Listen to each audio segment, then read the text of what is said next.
সাবেক মার্কিন president Joe বাইডেনের পর এবার সাবেক মার্কিন পররাষ্ট্রমন্ত্রী অ্যান্টনি ব্লিংকেন এবং জাতীয় নিরাপত্তা উপদেষ্টা জেক সুলিভানের নিরাপত্তা ছাড়পত্র বাতিল করলেন প্রেসিডেন্ট ডোনাল্ড ট্রাম্প।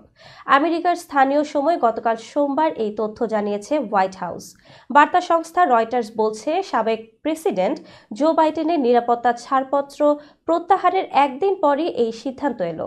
এর আগে গত শুক্রবার তার নিরাপত্তা ছাড়পত্র প্রত্যাহার করেন গত মাসে শপথ নেওয়া প্রেসিডেন্ট ডোনাল্ড ট্রাম্প।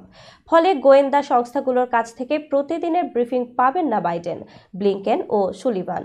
ট্রাম্পের মতে গোপনীয় তথ্য বাইডেনের পাওয়ার দরকার নেই, কারণ আমেরিকার নিরাপত্তা নিয়ে কোনো ঝুঁকি নিতে চান না বলে দাবি করেন ট্রাম্প।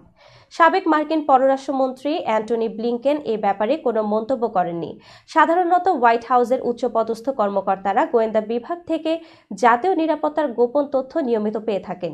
সরকারের পরিবর্তন এলেও সাবেক কর্মকর্তারা এই সুবিধা পেয়ে থাকেন। ট্রাম্পের এই সিদ্ধান্তের কারণে এখন এসব গোপন তথ্য পাবেন না বাইডেন, ব্লিংকেন ও সুলিভান।